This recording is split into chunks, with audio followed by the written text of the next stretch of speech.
오늘 주시는 하나님 말씀은 누가복음 7장 24절에서 26절, 또 누가복음 12장 16절에서 21절 이해란 권사님께서 봉독하시고 말씀의 선포가 이어지겠습니다.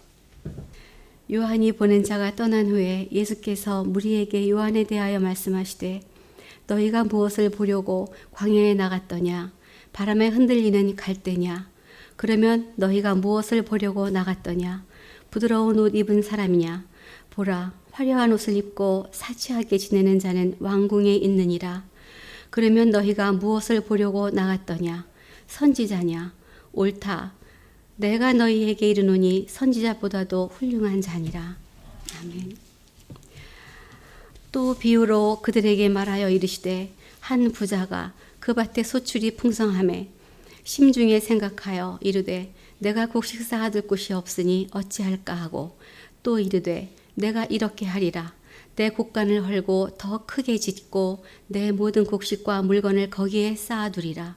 또 내가 내 영혼에게 이르되 영혼아 여러 해 쓸 물건을 많이 쌓아두었으니 평안히 쉬고 먹고 마시고 즐거워하자 하리라 하되 하나님은 이르시되 어리석은 자여 오늘 밤에 내 영혼을 도로 찾으리니 그러면 내 준비한 것이 누구의 것이 되겠느냐 하셨으니 자기를 위하여 재물을 쌓아두고 하나님께 대하여 부여하지 못한 자가 이와 같으니라. 아멘.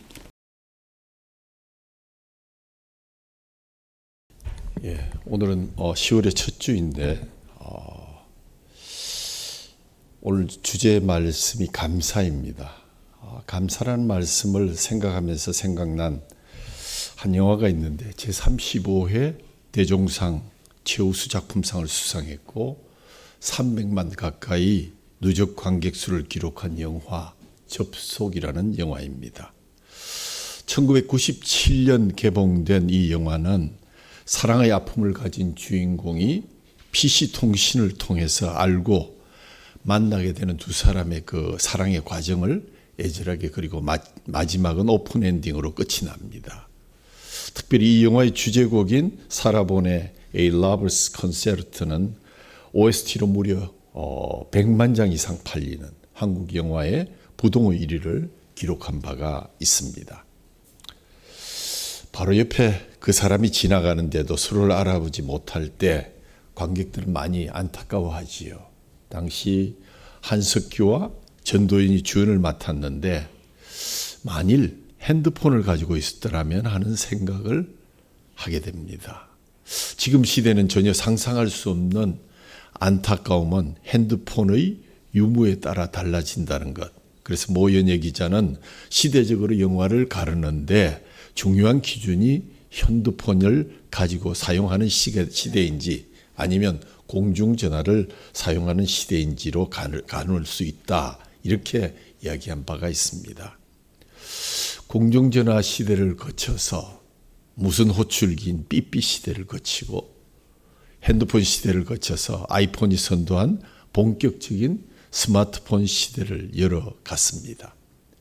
우리의 짧은 20년 사이에 벌어진 이 문명의 위기는 쏜살같이 우리 옆을 지나가고 있습니다. 처음에는 놀랐지만 놀라운 고마움에 익숙해지면서 감사하기를 때가 늦은 듯 부끄러워하는 시대. 감사가 너무 늦었다. 다음에 하자. 요즘 세상에는 찾아보기 힘든 광경 중에 하나가 되어버린 공중전화의 모습들 여러분 기억하십니까? 퇴근 시간이나 서울역의 역전에 공중전화 앞에 늘어서서 전화를 기다리고 바쁘면 앞에 사람에게 양해를 구하고 먼저 전화를 걸어야 했던 그러한 추억의 시간들.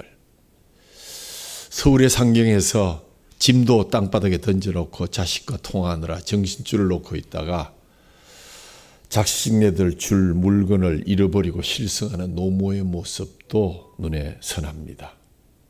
그때와 지금을 비교해 보면 자신을 표현할 수 있는 방법도 참 다양해졌습니다. 그런 이야기를 하면 아마 한이 없을 것 같습니다. 전화기뿐만 아니라 교복 이야기도 있고 여러 가지 우리 문명의 위기가 이 짧은 시간 동안 너무 급속하게 이루어져서 감사할 기회를 잃어버렸다. 지금 우리가 누리는 것이 얼마나 많은지 또 우리가 당연하다고 여기는 것이 이전 시대에는 상상도 할 수 없었던 것, 참 고마운 것인데 우리가 그것을 모른 척하고 넘어갔다 하는 이야기입니다. 그런데 사람들은 참 신기한 게도 그 고마운 것에 대해서 쉽게 익숙해집니다. 익숙함이 당연함으로 여겨지는 순간 그것에 대한 고마움이 사라지고, 고마움이 사라지면 채워지지 않은 것에 대한 불평이 싹트기 시작하고, 그래서 감사를 잃어버린 마음에는 늘 불평과 불만이란 놈이 그 자리를 대신하게 됩니다. 이번 주일 민족의 명절인 추석을 보내면서 그런 생각을 하게 됩니다. 우리가 지금 느끼는 많은 감정들, 특히 감사, 행복, 고마움 같은 것은 현재 누리는 물질적인 조건이나 가치만 있는 것이 아니구나. 우리 마음에 무엇이 자리 잡고 있느냐, 또 무엇을 생각하느냐, 무엇을 보고 있느냐에 따라서 감사의 폭과 넓이는 많이 달라질 수 있겠다는 생각을 해봅니다. 사람들은 많은 것을 쳐다보지만 때로는 무의식 속에 보기도 하고, 때로는 흘려보내기도 하고, 때로는 보이지 않는 것을 바라보면서 무엇을 보았느냐에 따라서 감사의 조건이 달라지고 있습니다. 모든 사람이 다 눈을 가지고 감사의 조건을 바라보지만 무엇을 보았느냐에 따라 신앙의 차이가 생깁니다. 보고도 감사하지 못하는 눈이 있는가 하면 보이지 않는 하나님의 세미한 음성과 손길을 듣고 보는 감사를 가진 신앙인들도 있기 때문입니다. 사랑하는 성도 여러분, 오늘 본문 7장은 세례 요한에 대한 예수님의 말씀입니다. 세례 요한에 대한 예수님의 증언이요 평가입니다. 오실 그이가 당신입니까? 아니면 우리가 다른 사람을 기다려야 합니까? 옥중에 있는 세례 요한이 제자 둘을 예수님께 보내서 묻습니다. 예수님이 말씀하시기를 그 행동과 말씀과 현장에서 일어나는 사역을 보여주면서 맹인이 보며 못 걷는 사람이 걸으며 나병 환자가 깨끗함을 받으며 기먹은 사람이 들으며 죽은 자가 살아나며 가난한 자에게 복음이 전파된다고 그렇게 전하라. 그 제자들을 요한에게 돌려보낸 뒤에 요한이 누구인지 사람들에게 말씀하십니다.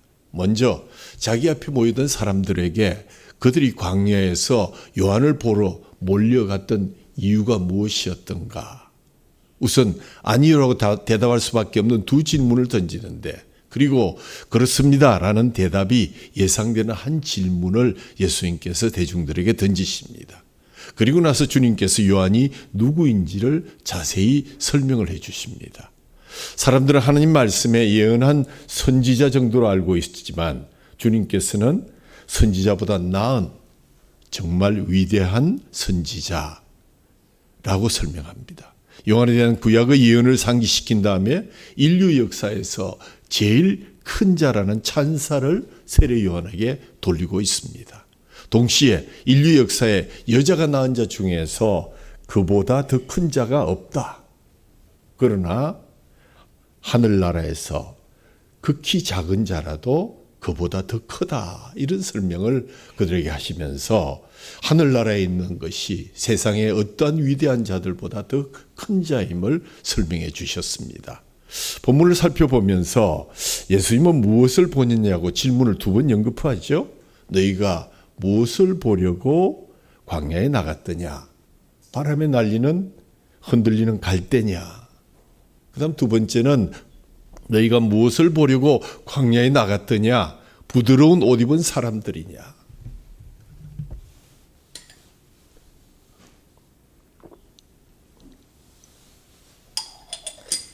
전자의 질문은 세례 요한이 회개를 외치는 광야에 나가서 너희가 과연 뭐 목격하고 왔느냐?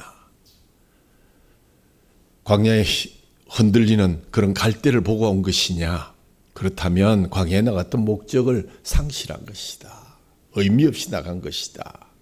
두 번째 질문은 너희가 광야에 나가서 파악한 바가 무엇이냐? 광야에 나가서 부드러운 옷 입은 사람 찾으려 했다면 관심의 방향이 잘못됐다. 그것은 궁중이나 시장에 가서 찾아야 될 사람들이다. 그리고 나서 예수님이 우리에게 묻습니다. 여러분은 무엇을 보고 감사를 하고 있습니까? 여러분은 지금 무엇을 보러 예배하러 오셨습니까? 우리의 삶도 예수님의 지적처럼 광야의 삶으로 무엇을 보았기에 감사하는가라는 본문을 중심으로 우리가 생각하지 않을 수가 없습니다. 첫째, 우리의 삶도 광야와 같은 삶입니다. 광야는 모든 방향으로 열려져 있는 공간입니다. 약속의 땅이기도 하지만 동시에 위험이 도사리고 있는 그러한 땅이기도 합니다. 거친 땅입니다. 이스라엘은 40년간 시대 광야를 거치면서 약속과 위험을 번갈아 경험하게 됩니다. 굶주림의 위험 속에서 신비로운 만나의 양식을 체험하였고, 불뱀의 위험 속에서 구원의 상징인 구리의 뱀의 약속을 보았습니다. 그리고 광야는 위험과 약속의 교차로였고, 위험과 약속이 동시에 몰려오면 그것이 위기가 되곤 했습니다. 성경이 위험만을 말한다면 기독교는 수호신의 종교밖에 될 수 없지만, 약속만을 말한다면 기복 종교밖에 될 수 없지만, 그러나 성경은 위험과 약속이 함께 있는 광야, 곧 위기의 상태를 하나님을 바라봄으로써 이길 수 있는 그 길을 가르쳐 주는 것입니다. 십자가의 길이요, 바로 노뱀의 길입니다. 위험과 약속, 절망과 소망이 교차되는 위기의 장소에서만 참된 신앙이 나타나게 되는 것, 이런 연유에서 하나님의 이스라엘에게 사람이 빵으로만 사는 것이 아니라 하나님의 말씀으로 사는 것이라는 진리를 40년간 광야 학교에서 가르쳐 주셨습니다. 두 번째는 광야 학교에서 무엇을 보았는가? 위기가 상존하는 광야 인상에서 지난 1년간 여러분은 무엇을 보셨습니까? 하루 종일 일하는 일터와 기쁨과 삶의 터전인 시장과 슬픔이 교차하는 가정과 사건과 고통으로 얼룩진 사회와 또 교회 속에서 여러분은 무엇을 보셨습니까?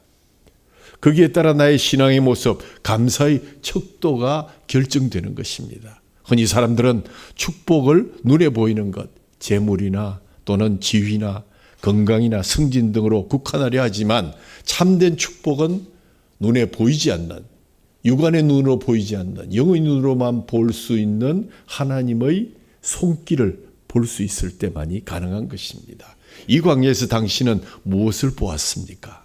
눈에 보이지 않는 하나님의 손길을 보고 믿으며 감사하고 있는지를 오늘 하나님은 우리에게 묻고 계십니다. 히브리서 11장 1절에서 2절 말씀, 믿음은 바라는 것들의 실상이요 보지 못하는 것들의 증거니 선진들이 이로써 증거를 얻었느니라. 믿음은 육체의 눈으로 식별할 수 없는 것들의 실체를 마음의 눈으로 보게 하는 것이다. 즉 믿음이 감사라는 얘기입니다. 역사하는 믿음을 가진 자들은 약속하신 모든 것을 이루어 주시려는 확신을 갖고 기쁨과 영광으로 가득 차 있었습니다. 그러나 믿음의 눈이 없는 사람들은 보이는 것에만 시선을 두고 땅에 머리를 쳐박고 살아가는, 소망을 포기한 사람들이었습니다. 이는 마치 오병이어 사건에서 백성들이 떡을 떼주시는 예수님을 바라보는 것이 아니라 예수님 손에 들린 떡을 보고 다시 예수님을 창작한 것과 흡사합니다.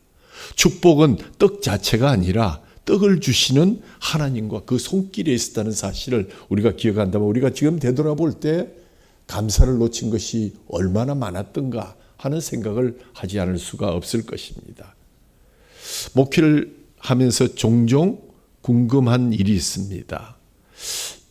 여담이지만 성도들이 어려운 일을 겪을 때 기도를 부탁하지요.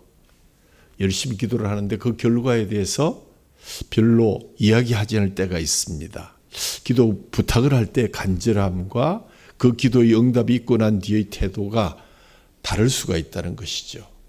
우리가 믿는 것은 하나님의 응답이 우리가 원하는 대로 되는 것이 아니라 늘 말씀하시고 응답하신다. 하나님의 뜻대로 응답하신다는 것입니다. 사실 우리에게 더 중요한 것은 부르짖어 기도한 그것보다 그 기도에 대하여 말씀하시는 하나님의 응답, 그리고 그 응답에 대한 우리의 응답, 감사가 찬양이 아니겠습니까? 문제는 기도할 때의 절실함이 응답에 대한 감사로 그렇게 잘 이어지지 않는다는 데 문제가 있는 것으로 생각이 됩니다. 한 해의 농사를 거두어들이면서 많은 이는 하나님이 내게 주신 눈에 보이는 것으로 감사의 척도를 삼습니다. 올해는 참 돈을 많이 벌었다. 올해는 기도한 것이 참 소원을 많이 이루었다. 올해는 아들도 장가를 갔다. 눈에 보이는 것 외형적으로 많고 적음에 따라서 서로 판단하며 평가하려 합니다.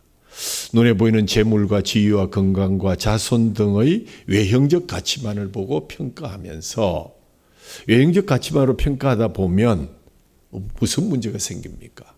그 외형적인 축복을 주신, 물질을 주신 원주인이 누구십니까?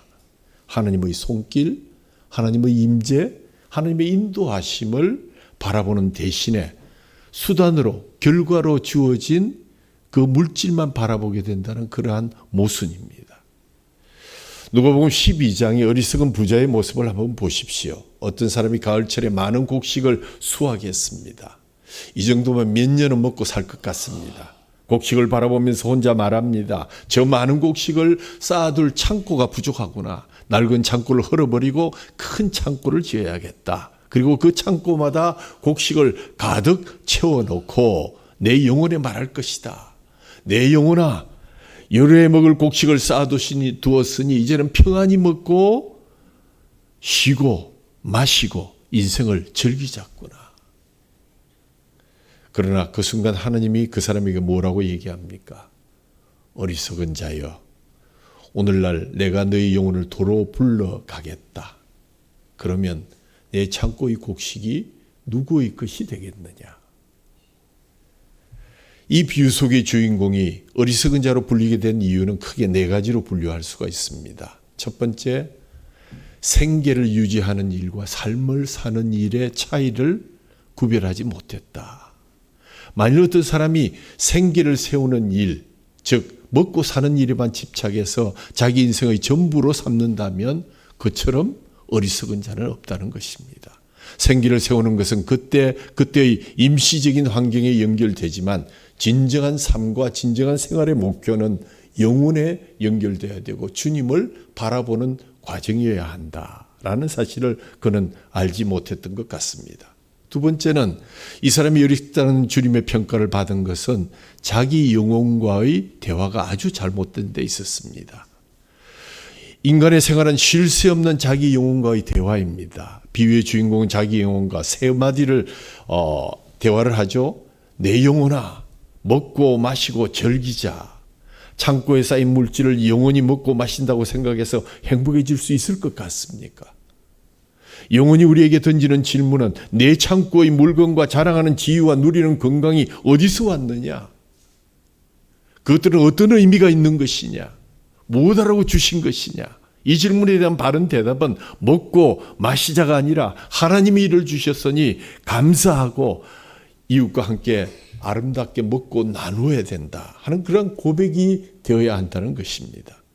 물질 자체가 목적이 아니고 더 나은 삶을 살아가는 수단일 뿐인데 물질의 모든 것을 걸고 미래까지 다 걸고 그것으로 다 끝난 것처럼 생각하는 이 어리석은 부자, 하나님의 손길에 감사하고 그분을 찬송하는 것이 삶의 목적일진데 이 물질들을 하나님이 기쁘시게 하는 일에 사용하려는 의도를 전혀 찾을 수가 없습니다. 그러므로 그는 어리석습니다.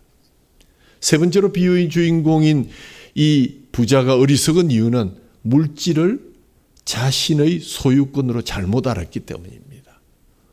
그는 연거푸 오늘 성경에 보면 자기의 소유권을 내세웁니다. 내 소출을, 내 곳간에, 내 영혼아, 내가 이만큼 고생해서 소출을 얻었는데 내가 밤잠 안 자고 열심히 일해서 모은 재산인데 내 소출, 내 곳간, 내 영혼 모두 내가 한 것인데 자기 중심적인 안목뿐이 없습니다.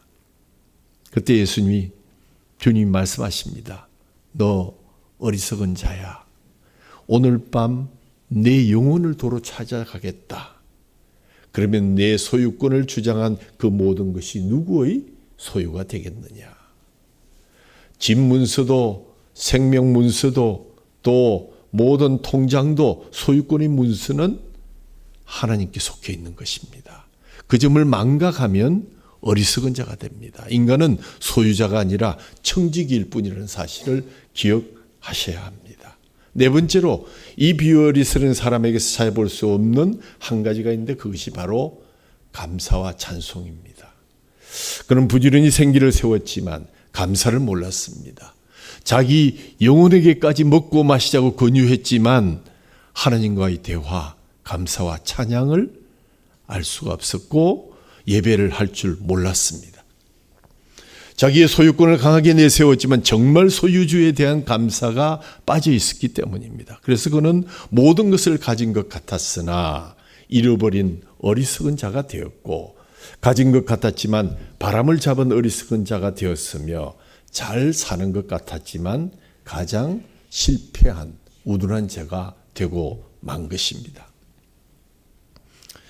이 비유에서 말씀드리고자 하는 것은 내가 생각하고 있는 가치와 소유, 그 가치에는 차이가 있다. 참 가치가 아니다. 예수님에게 주석을 붙입니다. 하나님께 대하여 부유하지 못한 사람은 이와 같으니라. 세상에 보이는 것에 부유하다 할지라도 하나님에 대하여 부유하지 못한 사람은 바로 이 어리석은 부자와도 같다. 문제의 출발이 무엇입니까? 15절 말씀에 삼가 모든 탐심을 물리쳐라. 탐심을 물리쳐라. 사람의 생명이 그 소유에 넉넉한 데 있지 아니하니라. 물질과 지위와 학위와 건강과 그 자체는 목적이 아니요 영혼을 향한 수단일 뿐입니다. 물질을 맡기고 더하여 주신 것은 하나님의 손길에 감사하고 그분을 찬송하며 그분이 원하는 곳에 쓰면 우리는 복된 자가 되는 것입니다. 나는 다만 맡겨주신 분량을 온전하게 감당했을 뿐이라고 고백하는 것입니다. 이 어리석은 부자가 보았던 것은 물질만 보았을 뿐입니다. 이 물질을 채워주시는 하나님의 손길과 보이지 않는 임재를 눈치채지 못했고 볼 수가 없었습니다. 왜 사람들은 감사하지 못합니까? 행복은 그 결과에 있는 것이 아니라 과정에 있습니다. 사는 맛도 결과에 있지 않고 우리가 그 과정에 있습니다. 우리가 살아온 모든 날들 생각해 보면 그 과정에는 참 눈물도 있고 고통도 있었지만 지나고 보면 그것이 아름다운 한 이야기가 될 수 있는 것은 그 과정이 아름다웠기 때문입니다. 결과도 그래서 아름다워질 수 있습니다. 오늘이 구질구질해 보이지만 사실은 그것이 재미이고 살아가는 맛이 되고 그것이 합력해서 나중에 선을 이루게 되는 것입니다. 사람들은 흔히 무엇이 성취되어야 행복한 줄 생각하지만 그것은 큰 착각입니다. 그것은 결코 이룰 수 없는 것입니다. 행복이란 어떤 일을 성취하려고 노력하는 그 자체입니다. 일단 무엇이 성취되면 행복은 더 멀리 저 산 너머로 가 있다는 사실을 기억하셔야 됩니다. 여기에 대한 나폴레옹에 대한 전설적인 일화가 있습니다. 어린 소년 시절에 나폴레옹이 하루는 동산 위의 무지개를 바라보면서 어린 마음이 엉뚱하게도 내가 저 무지개를 잡아야 되겠다. 집에서 타고 놀던 망아지 등에 올라서 땀을 흘리면서 건너편 언덕 위로 올라갔습니다. 그러나 그 언덕 위에 도착해 보니까 무지개는 저 건너편 언덕에 있는 것입니다. 아무리 나폴레옹이라도 망아지를 타고 바닷속에 들어갈 수는 없었는데 저 바다 건너에 있는 언덕에 걸쳐있는 무지개를 보면서 나폴레옹은 주먹으로 눈물을 닦으며 피곤한 몸을 망아지에 의지한 채 허탈한 모습으로 집으로 돌아왔다고 합니다. 적어도 사람들이 나폴레옹의 일생을 이 일화를 통해서 나타낸 것이면 틀림이 없는 것 같습니다. 세상을 모든 것을 눈에 보이는 것을 다 호령하려 했지만 예수 그리스도의 마음을 얻지 못했던 그는 무지개를 잡으러 언덕을 넘었던 일, 아무것도 잡지 못하고 슬프게 빈손으로 돌아오게 될 이야기처럼 그의 평생은 혹 화려하기도 했고 찬란하기도 했고 영웅이요 위대한 자로 추앙을 받았지만 그의 최후는 비참할 수밖에 없었습니다. 현재의 축복을 음미할 줄 모르는 자는 평생이 불행하고 장래의 축복조차도 포기하게 되는 것입니다. 지금 있는 그대로를 감사할 줄 모르는 사람은 사실상 내일의 행복을 기대하기는 어려운 것입니다. 저 산 너머 행복이 있을까 생각하는 사람은 평생 행복을 경험하지 못할 것입니다. 왜냐하면 파랑새는 바로 지금 우리 옆에 있기 때문입니다. 지금 아시안게임이 한창 펼쳐지고 있습니다. 운동선수가 경기를 이겼을 때만 행복감을 가지는 것이 아닙니다. 때로 지더라도 그동안 땀을 흘려서 자기의 그 기술과 능력이 향상되었으므로 그로 인해서 기뻐하고, 동메달을 따도 기뻐하고, 또 메달을 따지 못할지라도 기뻐하는 것은 유니폼을 입고 흰줄이 새로 쳐진 경기장에 나가서 하는 호각을 기다릴 때가 제일 흐뭇하고 행복함을 느끼는 것은 그동안 흘린 땀을 가지고 내 그 노력을 정말 많은 사람 앞에서 한번 펼쳐볼 수 있는 기회를 갖게 되었음을 감사하는 뜻이다. 그런 사람이 운동 경기에 승리하게 되고 그 금메달이 정말 값진 것이 될 수 있다는 사실을 우리는 이번 아시안게임을 통해서도 우리가 바라보게 되었습니다. 사람이 결혼했을 때, 아이를 낳았을 때, 아이의 성적이 올랐을 때, 집을 샀을 때, 좋은 직장에서 승진했을 때 행복하다면 죽는 날까지 행복의 기회는 아마 10손가락에 불과할 것입니다. 자기의 그림이 입선되었을 때만 하거나 행복을 누리는 것일까요? 물론 입선도 좋지만 그런 그림을 제작하고 그 모티브를 생각해내면서 이것저것을 고쳐가면서 새로운 경지에 이를 때 화가의 행복은 넘치게 되는 것입니다. 음악가가 무대에 서서 수많은 박수와 갈채를 받는 순간만이 행복한 것일까요? 그 연주를 위해서 피땀 흘려 훈련을 쌓는 연습 과정 자체에서 행복감을 느끼고 또 발견하지 못한다면 훌륭한 음악가가 될 수 없을 것입니다. 등산가가 무엇 때문에 험한 산에 도전하는가? 물론 산의 정상을 정복했을 때의 쾌감 때문일 것입니다. 그러나 그런 결과보다도 그저 산의 매력에 끌려서 벅찬 가슴으로 시내를 건너고 위험한 벼랑과 힘든 코스를 오를 때 그 땀을 닦아가면서 모든 과정에 등산의 의미와 즐거움을 새기고 또 동반하는 자가 있으면 더욱더 그 즐거움은 배가가 되는 것입니다. 대설교가 스펄전 목사님이 이런 말씀하셨습니다. 우리에게 별빛 주신 은혜를 감사하면 하나님 우리에게 햇빛을 주실 것이요. 우리에게 햇빛 주신 은혜를 찬양하면 하나님 우리에게 햇빛도 소용없는 신비의 광채를 마음속에서 영원히 빛나도록 축복해 주실 것이다. 우리의 마음속에 영원히 솟는 행복의 빛을 발견하려면 깜빡깜빡하는 작은 별빛, 즉 가장 작은 것까지도 하나님의 은혜요 축복임을 알고 감사할 줄 알아야 그 감사가 증폭이 되고 마침내 보이지 않는 하나님의 손길 속에 주님의 그 광채를 발견할 수 있다는 이야기입니다. 그러나 흔히 인간들은 큰 햇빛을 가지고 있으면서도 작은 별빛 없음을 불평하며 신비롭게 조형된 몸을 가지고도 이가 나쁘다, 뭐가 안 좋다 불평하기에 이릅니다. 행복과 불행은 어쩌면 종이 한 장의 차이인 것 같습니다.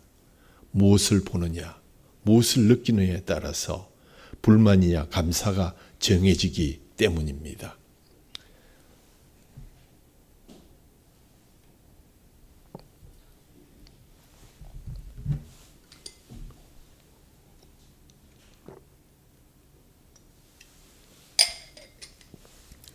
첫 번째 추수감사절에 주어진 감사의 목록들.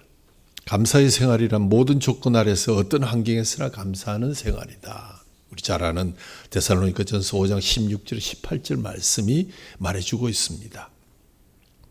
첫 번째 추수감사절을 한번 생각해 보시죠. 청교도 무리들이 아메리카 신대륙을 향해서 이민선을 탔습니다. 1620년 9월 16일부터 신앙의 자유를 위해서 신대륙에 찾아온 사람들은 남자 78명, 여자 24명.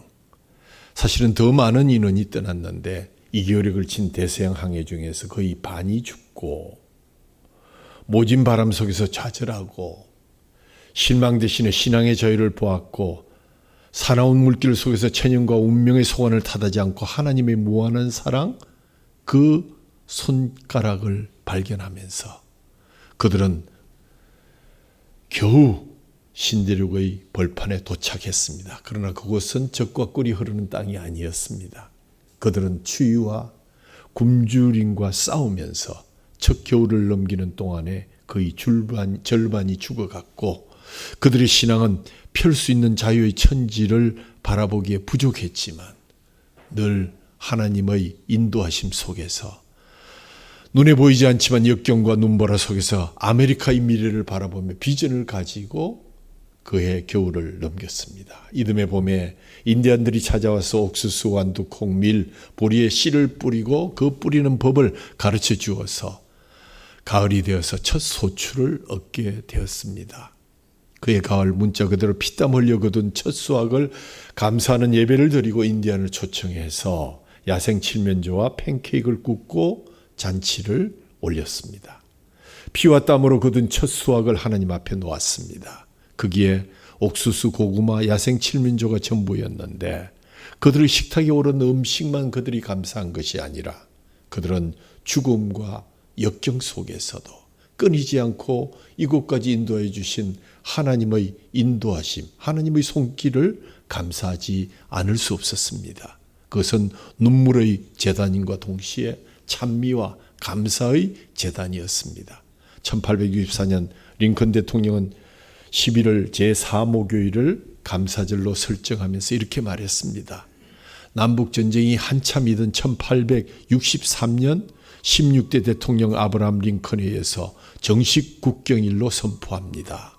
이때 링컨 대통령은 이러한 선언문을 발표했습니다. 뼈아픈 남북 갈등에서 비롯된 미망인과 고아와 가까운 이를 잃어 슬퍼하는 자와 전쟁으로 고통받는 자들을 포함한 모든 미국인과 상처난 미국에 하나님의 돌보심을 간구합니다.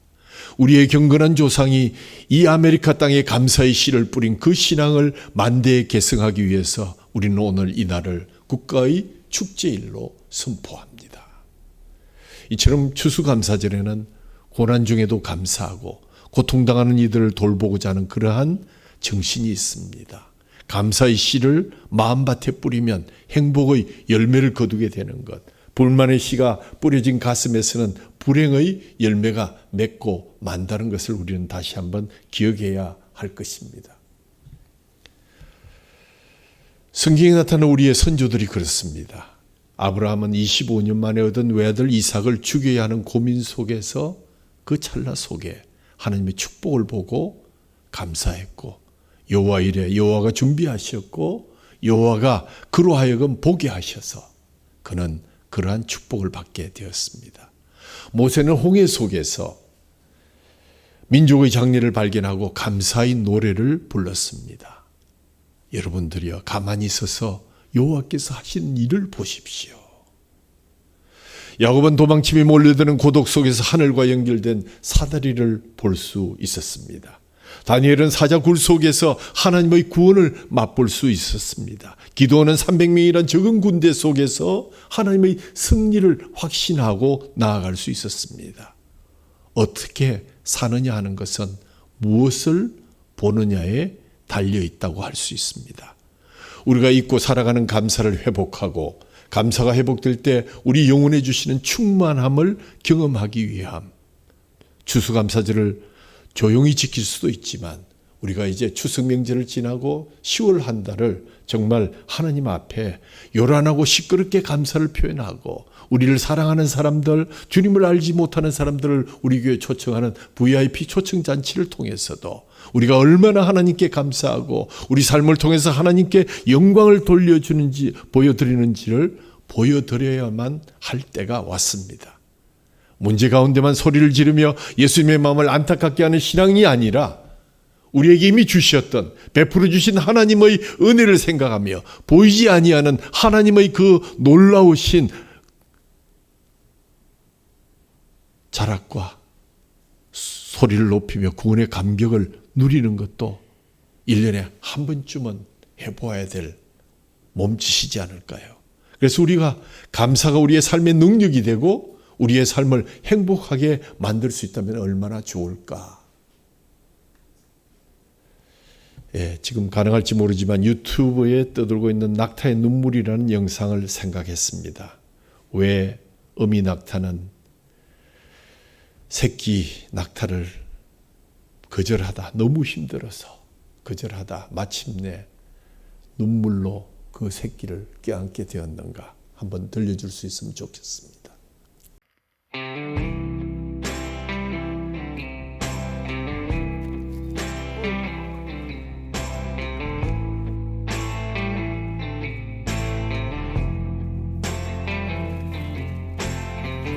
아주 조그맣고 했던 그때의 꿈에도 찾을 수 없는 별,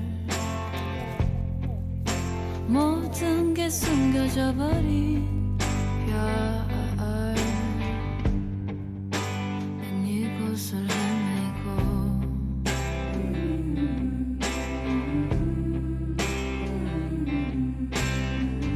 아주 서늘하고 짙은 나에겐 꿈에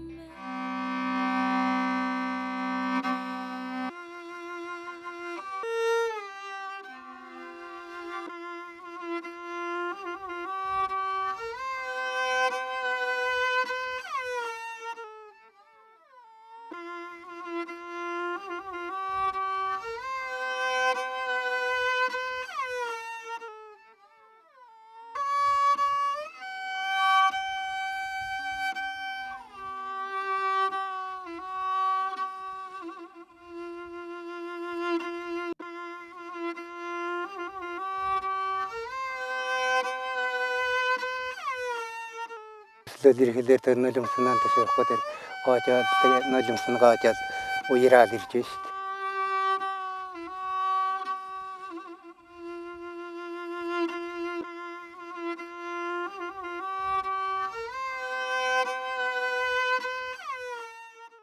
낙타가 사는 지역은 물이 귀한 지역입니다. 낙타는 본능적으로 자기의 몸에 수분을 비축하고 함부로 쓰지 않습니다.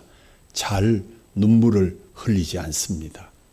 열악한 환경에서 낙타는 그렇게 강팍해지고 새끼를 낳고도 자신의 젖을 물리지 않고 새끼를 물리치는 너무 힘들어서, 그러나 사람들은 그 낙타 앞에서 곡을 연주합니다.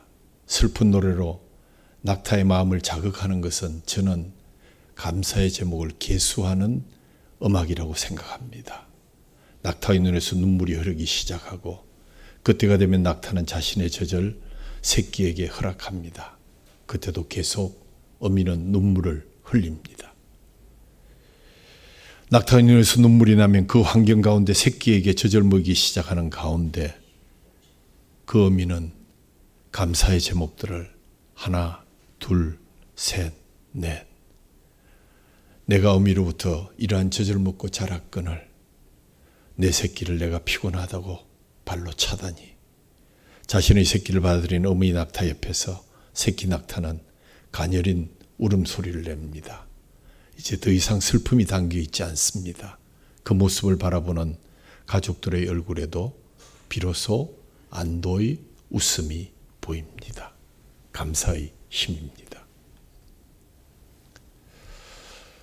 죽을 때 후회하는 25가지라는 책이 출간되어서 베스트셀러가 되었습니다. 오초 쇼이치라는 일본 사람이 쓴 책인데 말기 환자의 고통을 줄여주는 호스피스 전문의로서 1000명 이상 되는 환자의 죽음을 곁에서 지켜보면서 당신은 인생 가운데 가장 무엇을 후회합니까? 라는 질문을 했다고 합니다. 그 순간 환자들이 가장 후회하는 것은 무엇인지 아십니까? 사랑하는 사람에게 고맙다고 말하지 못한 것입니다. 고맙습니다. 감사합니다. 라는 말에 인색했던 것이 가장 후회하는 1순위였다고 합니다. 통장 비밀번호, 아파트는 누구 앞으로 해라 이런 것 아니라 내가 지금이라도 감사할 것, 감사하지 못했던 것, 감사합니다. 미안합니다. 용서해 주십시오. 이것이 우리의 마지막 할 수 있는 소원입니다. 지난 1년간 여러분의 삶 속에서 무엇을 보아서 어떤 감사를 하셨습니까? 여러분의 직장과 가정과 사업과 교회에서 어떤 갈등을 보면서 어떤 감사의 제목을 찾으셨습니까? 여러분의 가정과 직장과 섬기는 교회에서 하나님의 임재, 하나님의 인도하심, 하나님의 기다리심, 하나님의 눈물을 보신 적이 있으신가요? 하나님의 그저 주시는 사랑, 은혜, 축복의 손길을 보셨는지요? 이런 마음을 지녔던 신앙의 열조들이 마음껏 하나님 앞에서 감사의 찬송을 드렸던 것처럼 우리도 오늘 하나님께 마음껏 찬송과 감사를 드리기를 주님의 이름으로 축원합니다. 하나님 아버지 감사합니다. 이 눈에 아무 증거안이 보여도 오직 주님만을 믿고 나아가겠다는 찬송을 부르면서도 주님 정말 우리가 본 것, 우리가 원하는 것 외에는 보지 않으려는 우리의 못된 습성 때문에 주님이 몰래 주신 그 아름다운 눈물을 저희들이 잊고 살았습니다. 주님, 매주 우리에게 들려주시는 말씀도 그러하거니와 우리에게 주님의 살과 피도 그러합니다. 마땅히 눈물로 감사하며 받아야 함에도 불구하고 당연한 것처럼 익숙해진 우리를 용서해 주옵소서.